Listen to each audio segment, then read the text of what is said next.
So welcome to my channel Rekha Datta English classes. आज के video में हम जानने वाले हैं स्टेट वर्ब के बारे में। तो बच्चे जो है बहुत कंफ्यूज होते हैं, उनको नहीं पता होता है कि स्टेट वर्ब एक्चुअली होता क्या है और उसका यूज हम कैसे करते हैं सेंटेंस में। तो आज के वीडियो को देखने के बाद आपका जो है सारा डाउट क्लियर होने वाला है। तो चलिए शुरुआत करते हैं। स्टेट वर्ब, जैसे कि नाम से ही हमें पता चल रहा है, स्टेट का मतलब जो है होता है वो स्टेट नहीं जिसे हम राज्य कहते हैं। स्टेट का मतलब होता है दशा, अवस्था, कंडीशन। ठीक है, तो ये आपको दशा दिखाता है या कंडीशन दिखाता है। अब देखिए कैसे आपको पता चलेगा। एक होता है आपका एक्शन वर्ब या डायनामिक वर्ब, जिसमें हम कोई काम करते हैं, जैसे टॉम इज ईटिंग या Tom Yeats a mango, Tom आम खाता है या टॉम आम खा रहा है। आई राइट अ लेटर, मैं एक पत्र लिखती हूँ। आई स्पीक इंग्लिश, मैं इंग्लिश बोलती हूँ। तो इस तरह जब उसमें कोई काम होता है तो वो एक्शन वर्ब होता है या डायनामिक वर्ब भी इसको हम कहते हैं। ठीक है, जैसे रीड है, राइट है, प्ले है, रन है, इसमें सारे में कोई ना कोई फिजिकल एक्टिविटी शामिल होती है। ठीक है, ईट है। अब देखिए कुछ ऐसा वर्ब होता है जिसमें कोई एक्शन हम नहीं देख पाते, दशा या कंडीशन। ठीक है, अगर मैंने बोला, देखिए अगर मैंने बोला आई अंडरस्टैंड, मैं समझती हूँ, तो इसमें तो कोई दशा जो है मेरी एक कंडीशन बताई जा रही है कि आई अंडरस्टैंड, मैं समझती हूँ, लेकिन कोई काम तो नहीं हो रहा है।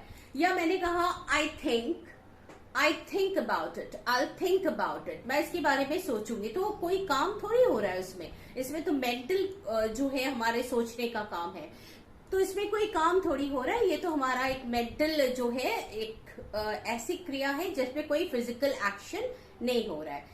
अच्छा, तो जो मेन बात मैं इस वर्ब के बारे में बोलना चाहती हूँ कि ये वर्ब जो है वो कई तरह का होता है। एक हो मेंटल स्टेट यानी मानसिक अवस्था, जिसमें हमारा सोचना, अंडरस्टैंड, रिमेम्बर, समझना, रिमेम्बर, याद करना, ट्रस्ट यानी विश्वास करना, बिलीव यानी विश्वास करना, भरोसा करना, विश्वास करना, नो यानी जानना, रियलाइज यानी महसूस करना। उसके बाद आ गया आपका इमोशनल स्टेट। इमोशनल स्टेट में लव, जब आप लव करते हैं किसी को तो कोई एक्शन तो नहीं होता ना। लव है, हेट है, लाइक है, डिसलाइक है, अबॉर है। अबॉर भी आपका जो है वो एक ABHOR, अबॉर मतलब हेट करना। उसके बाद है आपका वांट है, अप्रिशिएट है, ये सारे के सारे आपकी इमोशनल स्टेट हो गए। फिर आपका जो है पोजीशन हो गया, जैसे ओन, आई ओन, मैं, मेरे पास है। जब हम किसी चीज को पास के रूप में दिखाते हैं कि ये मेरे पास है, तो हम या तो ओन बोलते हैं या फिर हैव बोलते हैं या फिर बिलोंग बोलते हैं या पोजेस बोलते हैं। ये चार चीजों से हम दिखाते हैं कि हमारे पास ये वस्तु है। तो इसमें भी जो है हमारा जो है स्टेट वर्ब काम आता है।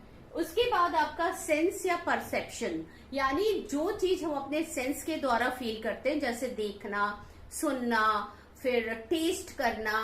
तो ये सारे के सारे जो वर्ब है ये भी इसी कैटेगरी में आते हैं। जैसे सी है, सीन, प्रतीत होना, जब आपको कोई चीज प्रतीत होता है, महसूस होता है, तो क्या होता है, उसमें तो कोई एक्शन नहीं होता ना, स्टेट ही होता है। उसके बाद टेस्ट जब आप करते हो, उसके बाद लुक है, हियर है, साउंड है, ये सारे के सारे आपके सेंस ऑफ परसेप्शन है। चलिए, तो पहले जो हम जान रहे हैं इस वर्ब के बारे में कि इसकी कोई भी कॉन्टिन्यूअस टेंस नहीं होती।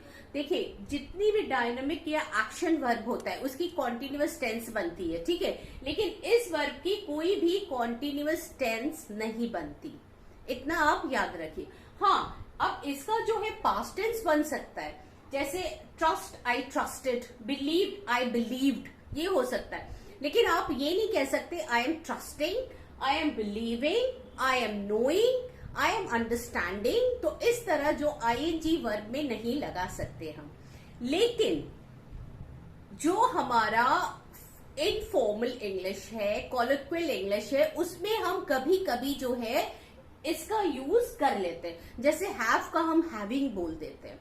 ठीक है, तो हैविंग का यूज हम कर लेते हैं। या फिर आपने देखा होगा मैकडोनल्ड का एक एड आता है, I am loving it, I am loving it जो आता है, तो ये जो आई एम लविंग इट में जी नहीं लिखा रहता, LOVIN, I am loving it.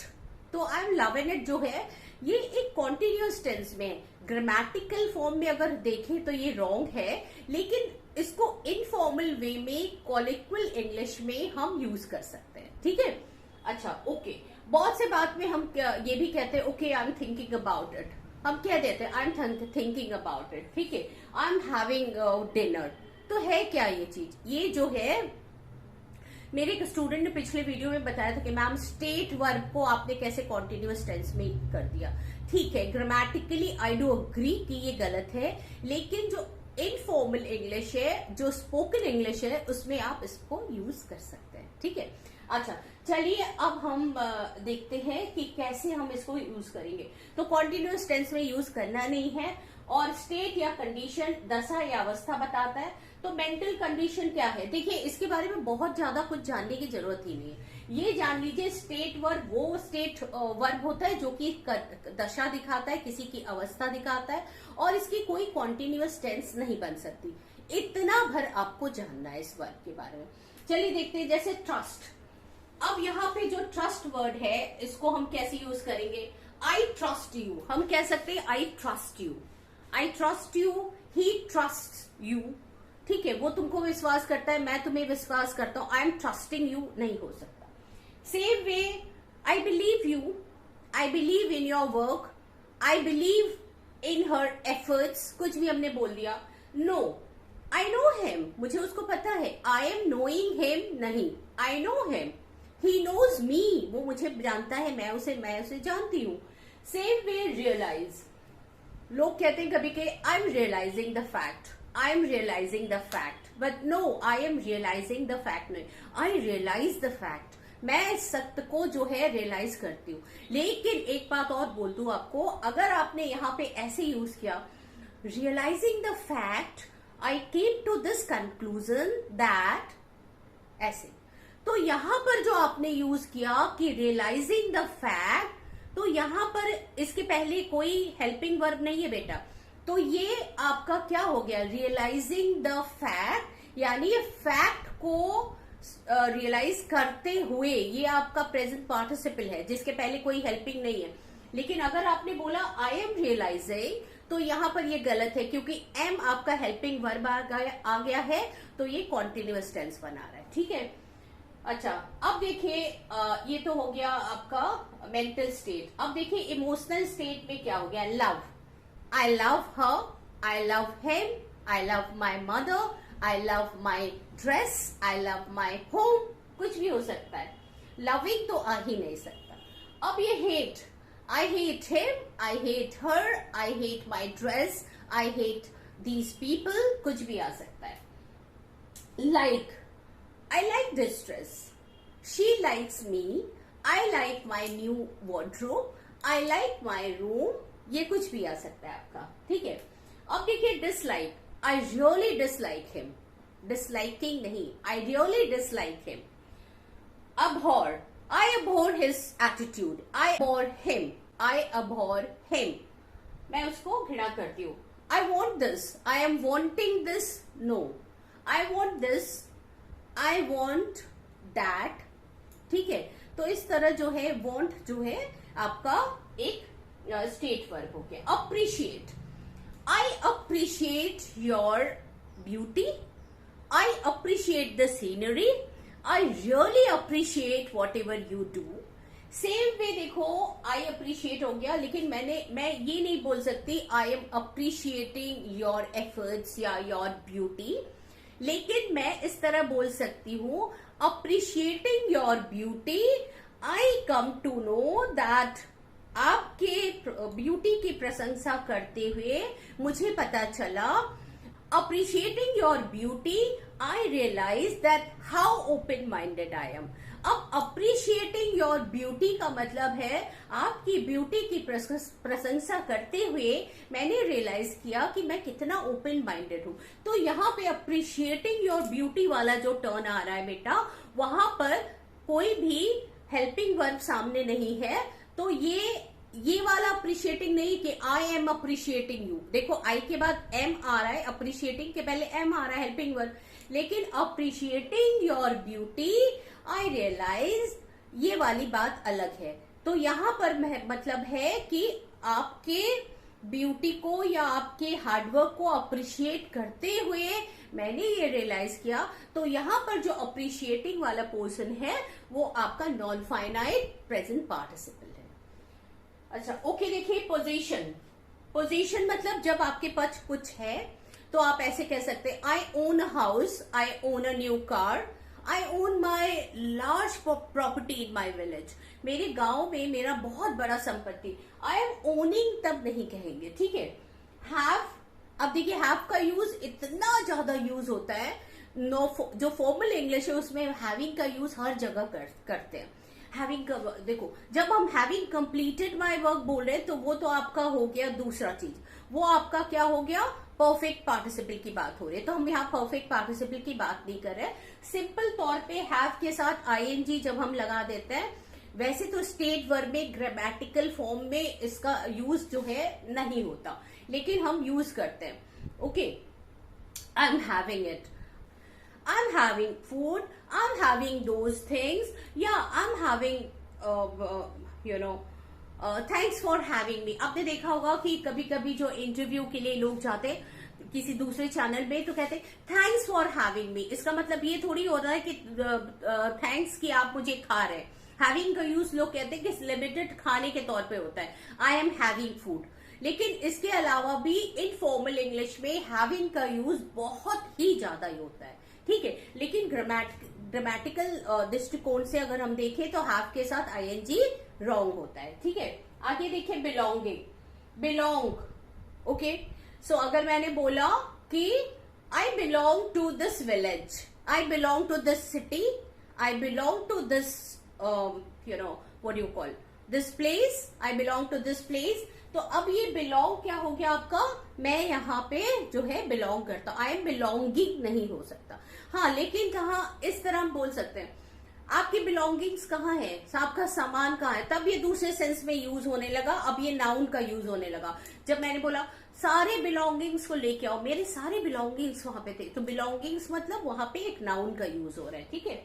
अच्छा अब देखिए possess, I am possessing a house, wrong. I possess a house, I possess a very big garage। तो इस तरह आप possess का यूज कर सकते हैं। अब सेंस एंड परसेप्शन वाला देख ले। I can see you, मैं तुमको देख सकता हूं। I am seeing नहीं, गलत होगा।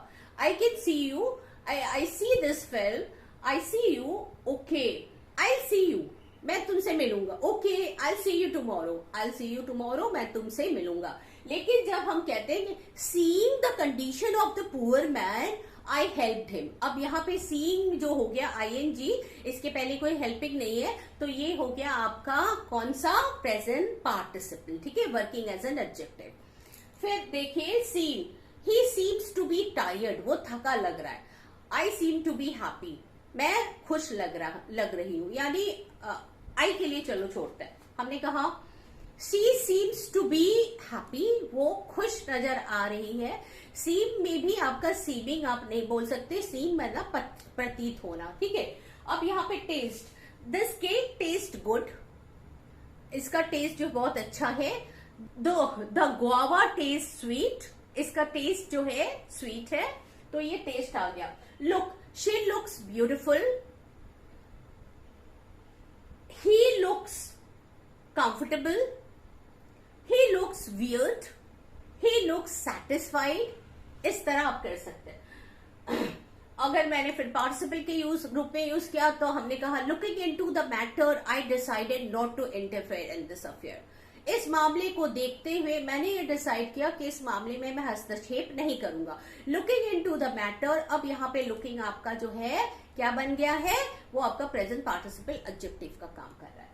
अब हियर, हियरिंग द साउंड आप कह सकते हैं, ये आपका प्रेजेंट पार्टिसिपल है। लेकिन अगर नॉर्मल में कहेंगे okay I am hearing you, नहीं मैं तुमको सुन रहा हूं, I hear you, I hear you, I hear this thing, I hear this thing, तो आप हियर लगा सकते हैं। यू साउंड हैप्पी, तुम अच्छे प्रतीत होते हो। यू साउंड एक्साइटेड, तुम अच्छे एक्साइटेड प्रतीत लगते हो। साउंड मतलब लग रहे हो, दिख रहे हो। तो इस तरह से हमारा ये स्टेट वर्ब हो गया, जिसके बारे में आपको बहुत ज्यादा जानने की जरूरत नहीं है। बस इतना जान लीजिए कि इसका ग्रामेटिकल फॉर्म में कॉन्टिन्यूअस टेंस होता नहीं। स्टेट वर्ब जो है स्टेट या कंडीशन या दशा दिखाता है, और उसके पहले अगर हेल्पिंग वर्ब हो तो कॉन्टिन्यूअस टेंस बनाता है, तो वो उसका यूज नहीं हो सकता। विदाउट हेल्पिंग के आए तो वो प्रेजेंट पार्टिसिपल बनाता है। ठीक है। So thanks for watching my video. उम्मीद है ये छोटा सा वीडियो आपको पसंद आया होगा। अगर पसंद आया है तो शेयर करिए, लाइक करिए, सब्सक्राइब करिए। Thank you so much.